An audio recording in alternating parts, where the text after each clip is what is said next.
Bonjour, on est heureux de vous retrouver avec Audrey Mac sur le plateau de Pasteur. J'ai une question et aujourd'hui on va continuer à répondre à la question de Israël qui nous posait la question suivante. Comment faire pour augmenter ma foi? Comment faire pour grandir dans la foi? Je ne sais pas si vous avez eu l'occasion de suivre la première partie de réponse à cette question, mais c'était vraiment super, formidable. Et je vous encourage à vous connecter sur le site enseigne-moi.com pour revoir cette émission si vous ne l'avez pas vue.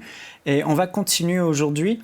Et Audrey nous expliquait qu'en fait, la vraie question qu'il faudrait se poser, c'est pas comment faire pour augmenter ma foi. Mais on pourrait formuler la question autrement, c'est comment faire pour exercer la foi que j'ai déjà et la rendre plus forte pour qu'elle puisse déplacer des montagnes.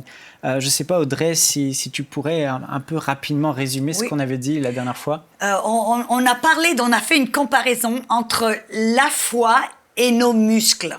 On a vu que dans Romains 12, verset 3, la Bible nous dit qu'on a tous reçu la mesure de foi. Pas une mesure de foi, c'est-à-dire que l'un a reçu une mesure différente. Non, on a tous reçu la mesure de foi. Ça veut dire que, en tant que bébé chrétien, nous avons tous reçu la même mesure de foi, même de la même mesure, de la même qualité, du même prix. C'est ce que Pierre nous dit dans 2 Pierre 1:1.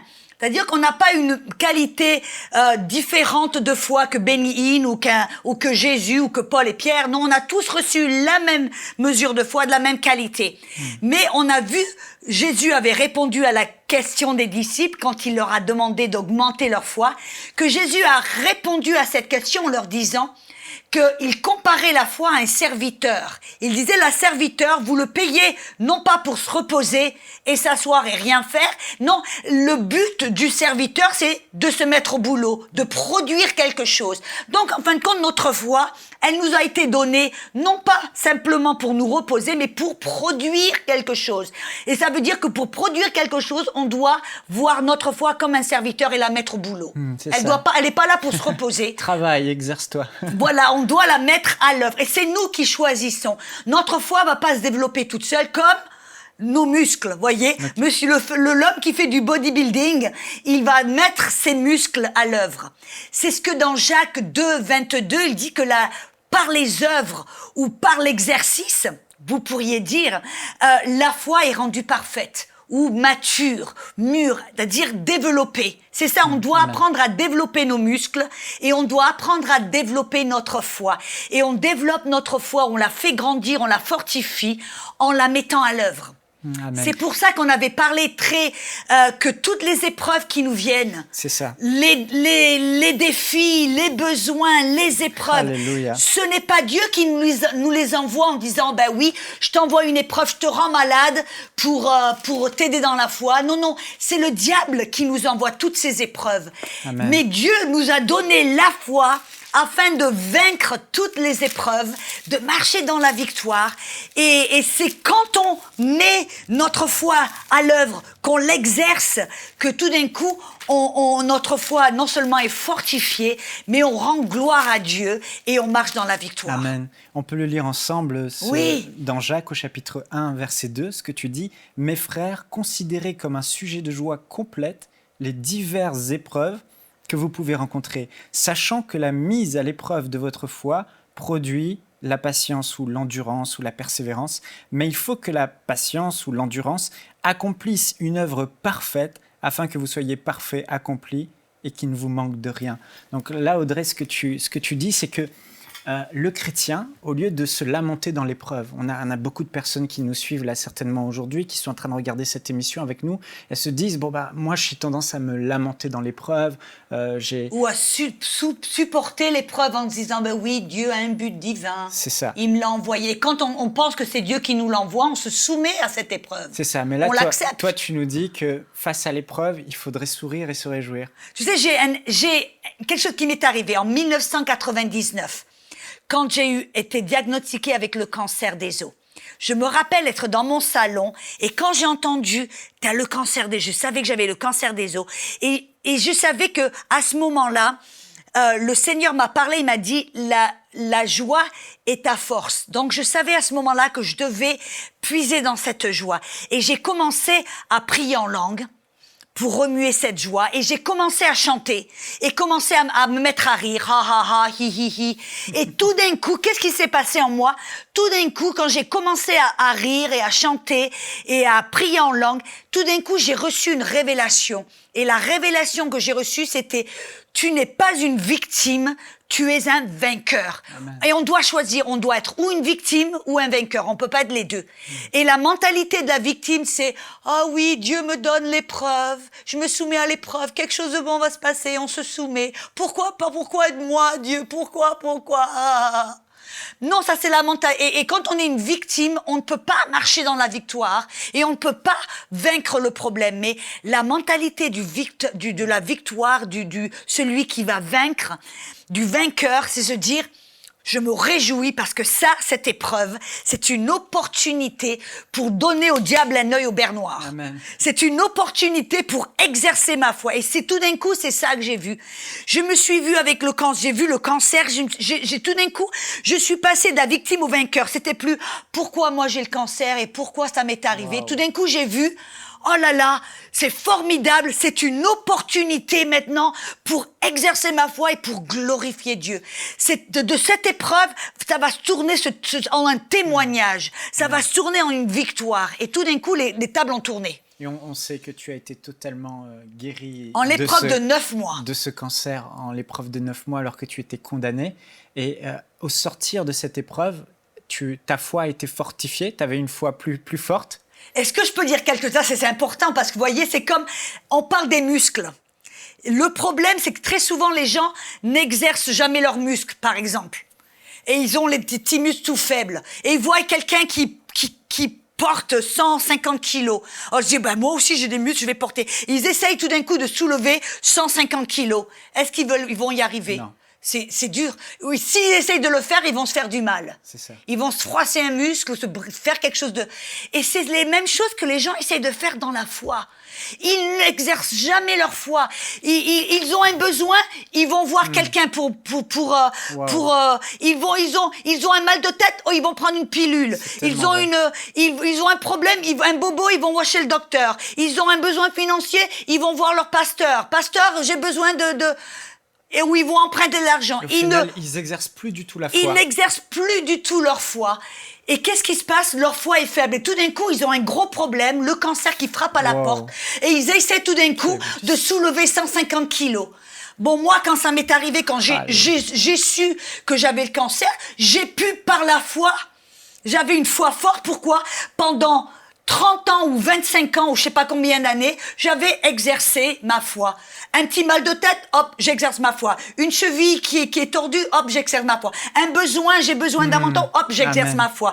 J'ai besoin d'argent pour acheter un billet d'avion, hop, j'exerce ma foi. Tu comptes sur Dieu et Dieu seul au lieu de chercher des solutions naturelles. Exactement. Et là, tu vois Dieu agir, ça développe ta foi. Ça développe ta foi et ça rend ta foi très forte. Et c'est là qu'après, on peut effectivement, comme tu le vois dans ton ministère, voir des guérisons extraordinaires, des maladies incurables. En fin de compte, le but de la foi, c'est pas pour qu'on puisse avoir une plus grande maison, une plus grande voiture et des plus beaux habits. Le but de notre foi, c'est vraiment pour être efficace dans le royaume de Dieu. Et je suis maintenant à un endroit où je peux voir des miracles, je peux être une bénédiction à pas mal de personnes. Pourquoi? Parce que j'ai passé du temps même dans le matériel. Vous voyez, payer notre dîme, c'est une autre manière d'exercer notre foi. Parce que quand on n'a pas d'argent et que Dieu nous demande de donner les 10% et de semer alors qu'on a des besoins, on se dit « Ah ben non, j'ai des besoins, je peux pas donner. On exerce notre foi en disant « Ben moi, je vais exercer ma foi, je vais payer ma dîme, je vais donner une semence. » C'est une autre manière d'exercer notre foi. C'est pour ça la dîme. C'est pas parce que Dieu il a les bras croisés en disant moi je veux ton pognon.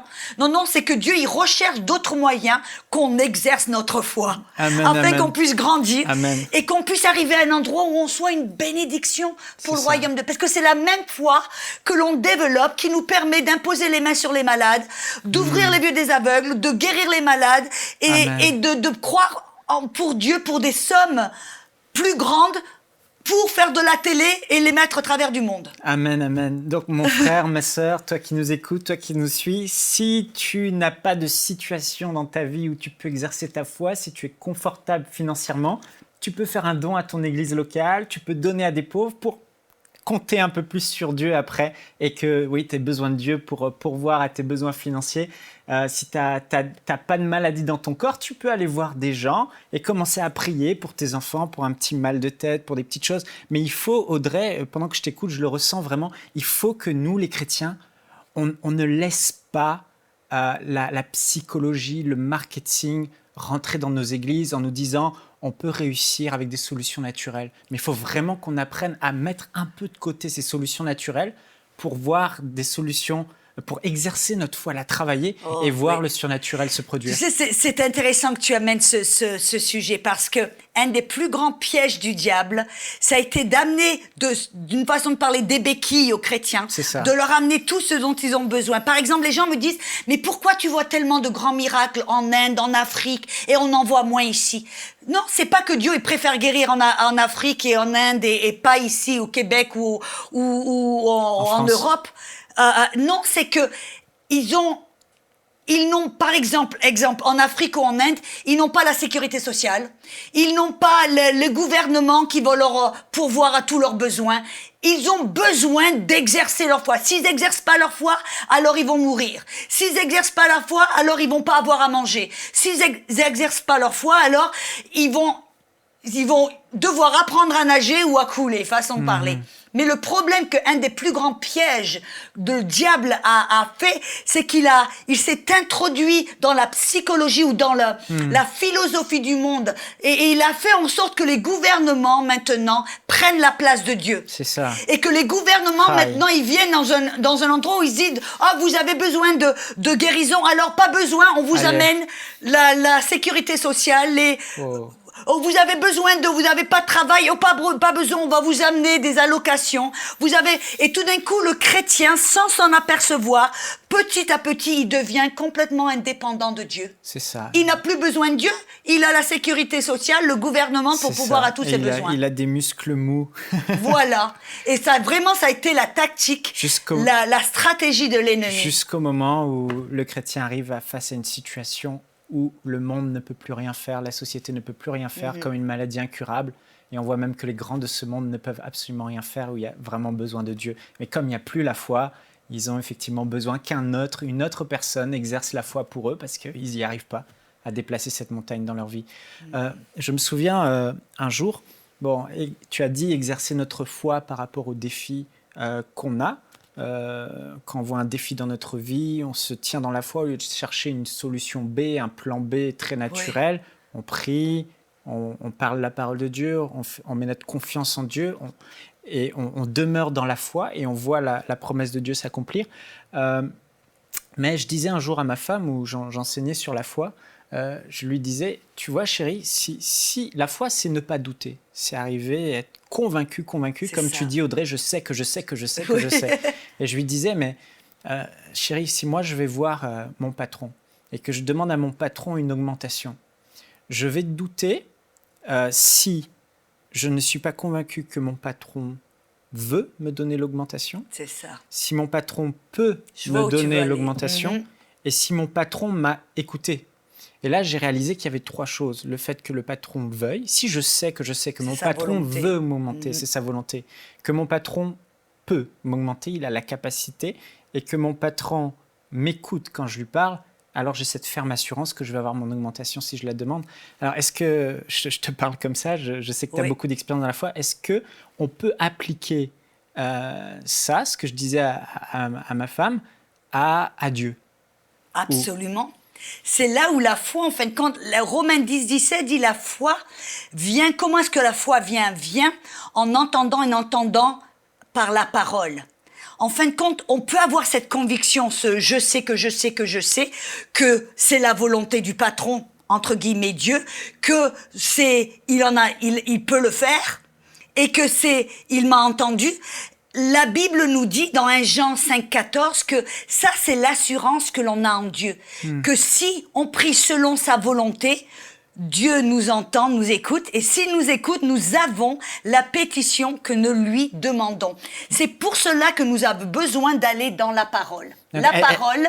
Est-ce que quelqu'un peut avoir une foi forte sans méditer la parole de Dieu. La foi vient avec la parole. Pourquoi? Parce que la parole, qu'est-ce que ça nous révèle? Ça nous révèle la volonté de Dieu, que Dieu, c'est sa volonté.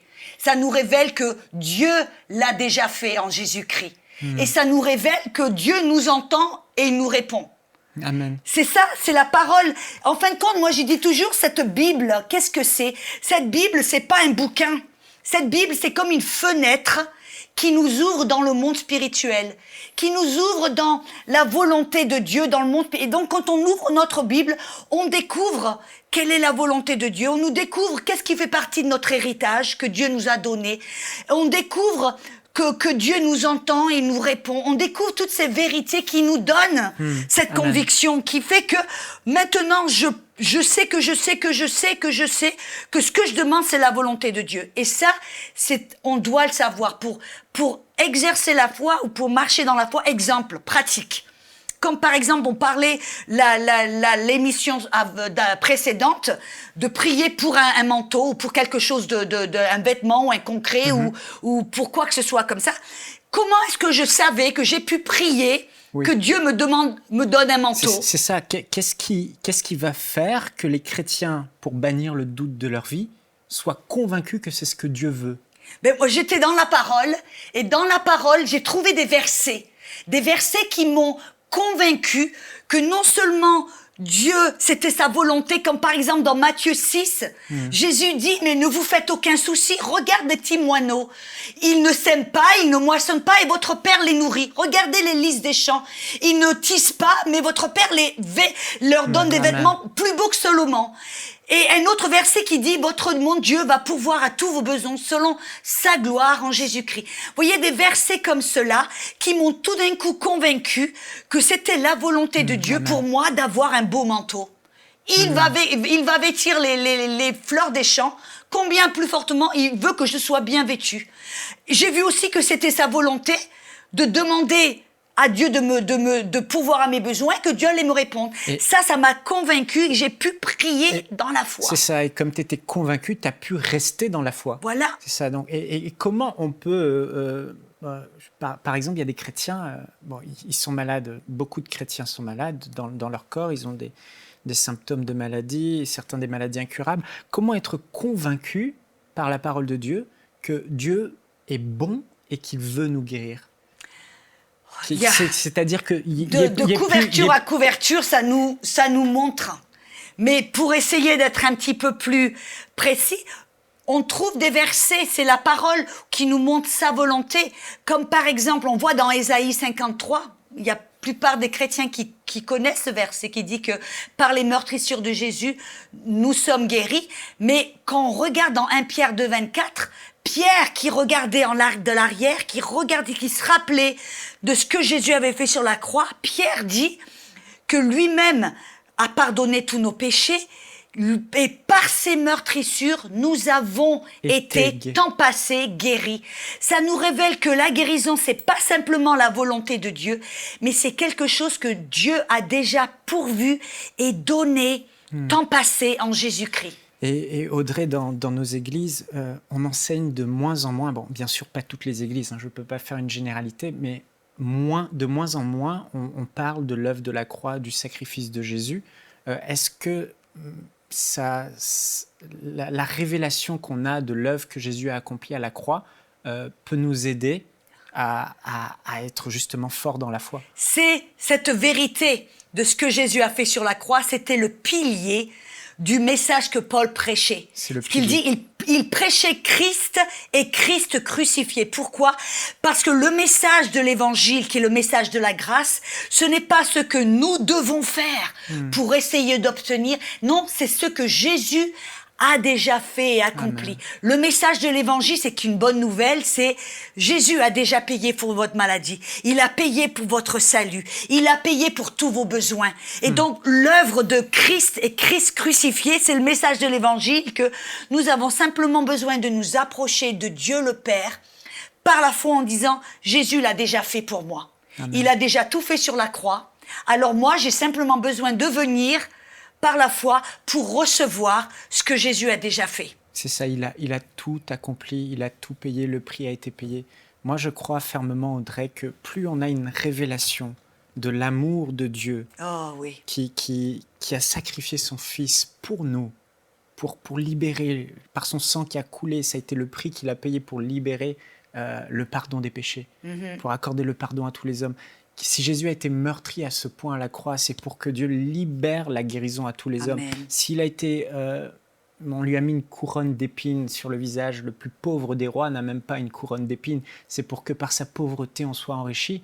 Et je réalise que c'est vraiment le cœur même, quand on comprend en fait le message de la croix, que Dieu a tout accompli et le prix a été payé pour qu'on ait tout aujourd'hui, on réalise que oui, c'est toujours la volonté de Dieu et que les promesses de Dieu, quelles qu'elles soient, la bénédiction, tout est oui et amen, par le sacrifice de Jésus. Romains 8, 30 le dit, si Dieu nous a donné son propre Fils unique, ne va-t-il pas avec lui nous donner Alléluia. toutes choses? Et c'est ça, en fin de compte, le message.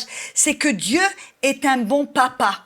Et une des raisons pour laquelle Jésus est venu, il est venu pour nous révéler le Père. Pourquoi? Parce que jusque-là, au travers de la loi, les gens avaient une perception de Dieu qui était non pas un père, mais un juge. Sévère, intransigeant, capricieux. Ils voyaient Dieu un peu comme prêt à leur mettre le bâton sur le dos. Et Jésus, là, il est venu pour nous montrer vraiment que Dieu n'est pas un juge intransigeant, mais qu'il est un papa qui nous aime. Et il est venu pour prêcher un message de paix. On dit, Dieu n'est pas en colère, Dieu vous aime, il est votre Père. Il a dit aux disciples, quand vous parlez à Dieu, appelez-le Abba, Abba, qui veut dire papa, papa. Et il voulait dire, votre Dieu est votre papa. Et même... les gens, des fois, se compliquent la vie en voyant Dieu. Des gens, en plus, qui se compliquent la tête en voyant Dieu comme un théologien, tu vois. Mais non, Dieu, regardez un papa naturel. Tu vois, toi, Michael, tu as 2 petits-enfants, un petit garçon et une petite fille. Est-ce que ça te plairait de voir ton petit garçon dans la douleur? Absolument pas. Ça te fait du mal? Tu te dis, tu veux faire tout ce que tu peux, presque en te disant, si seulement je pouvais prendre sa place. C'est sûr. Eh bien, Dieu, il l'a fait. Dieu, notre papa, il a non seulement pas vu notre douleur, notre besoin, notre souffrance, il a non seulement pas vu en se disant, si seulement je pouvais, il a dit, moi je vais prendre leur place. Et c'est ce que Dieu a fait, il est venu dans la chair, comme en tant que Dieu qui est amour, pour prendre notre place, pour prendre notre souffrance, notre maladie, notre pauvreté, notre douleur, tout ce dont... Dieu l'a pris. Pourquoi? Afin que nous, on n'ait pas besoin de le prendre. Amen, amen, amen. Il est un bon papa.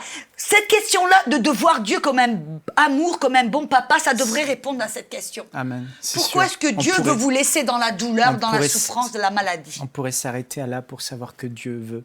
Bien sûr, Dieu peut. Bien sûr, Dieu nous écoute. Mais il nous reste 5 minutes avant de conclure cette émission, Audrey. J'aimerais qu'on puisse répondre pour aider nos auditeurs à une question essentielle. Bon, on a dit, tu l'as dit dans Romains chapitre 10, que la foi vient de ce que l'on entend de la parole, et ce que l'on entend vient de la parole de Dieu. Donc la foi naît de ce qu'on entend de la parole de Dieu, de ce qu'on lit dans la parole de Dieu. Mais face à des situations, des chrétiens vont lire la parole de Dieu, comme tu as dit, par exemple, par les meurtrissures de Jésus, nous avons été guéris. Ils lisent, mais ça ne produit pas en eux un élan de foi particulier.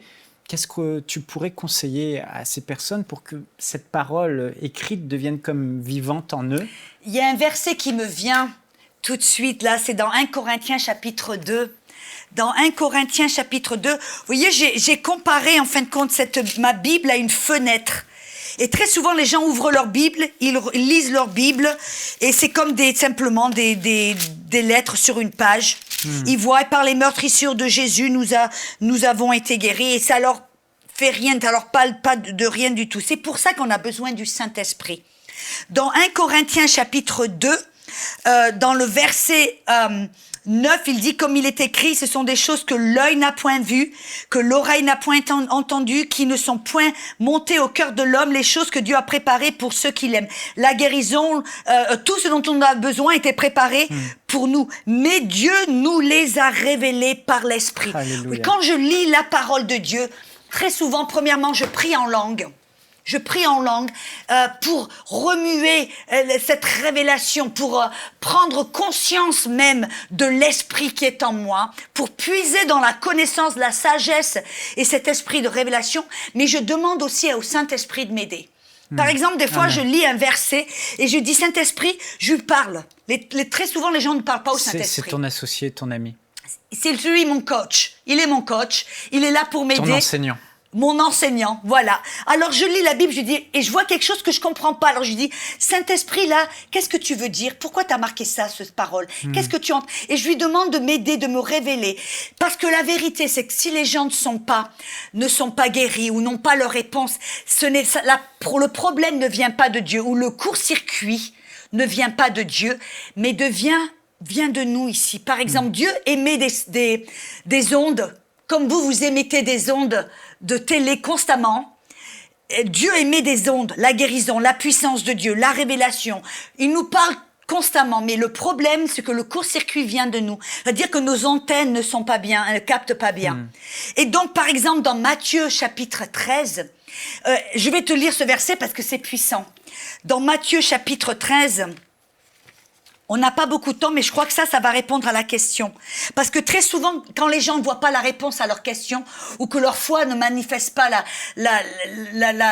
la solution, ils ont tendance à vouloir supplier Dieu plus, à le mendier, à pleurer, à essayer de convaincre Dieu, ou de le manipuler, ou que Dieu fasse quelque chose, de bouger la main de Dieu. Non, Dieu, il a déjà bougé, on n'a pas besoin. Le problème vient de nous. Et on a besoin quelque part d'une révélation. Qu'est-ce que c'est qu'on ne voit pas, qu'on ne comprend pas? Parce que dans Matthieu 13, dans le verset 13, Jésus a dit, je leur parle en parabole parce qu'en voyant, ils ne voient pas. C'est la plupart des chrétiens, ils voient les Écritures, mais ils ne voient pas. C'est ça. Ils n'ont pas la révélation. Il dit, en voyant, ils ne voient pas. Et qu'en entendant, ils n'entendent pas. Ils entendent une prédication, mais ils n'entendent pas ce que l'Esprit veut dire. Et ils ne comprennent point dans leur cœur. Et pour eux s'accomplit cette prophétie d'Ésaïe. Vous entendez de vos oreilles et vous ne comprenez point. Vous regardez de vos yeux et vous ne verrez point. Car le cœur de ce peuple est devenu insensible. Ils ont endurci leurs oreilles. Ils ont fermé leurs yeux de peur qu'ils ne voient de leurs yeux, qu'ils n'entendent de leurs oreilles, qu'ils ne comprennent de leur cœur, qu'ils ne se convertissent. Et la parole convertisse, ça veut dire changer notre manière de penser. Et que je ne puisse les guérir. Que je ne les guérisse. En fin de compte, Jésus dit, si seulement ils pouvaient voir, entendre, comprendre et changer leur manière de penser, je pourrais les guérir. Et ça, c'est le rôle du Saint-Esprit de nous aider. Alléluia. Merci Audrey. Je crois qu'on a vraiment répondu à cette question de Israël. Comment faire pour grandir dans la foi? Comment augmenter ma foi? Alors je vous encourage à mettre en pratique tout ce qui a été dit aujourd'hui et exercer votre foi. Dieu a tout accompli. Soyez richement bénis. Nous espérons que cette émission vous a béni.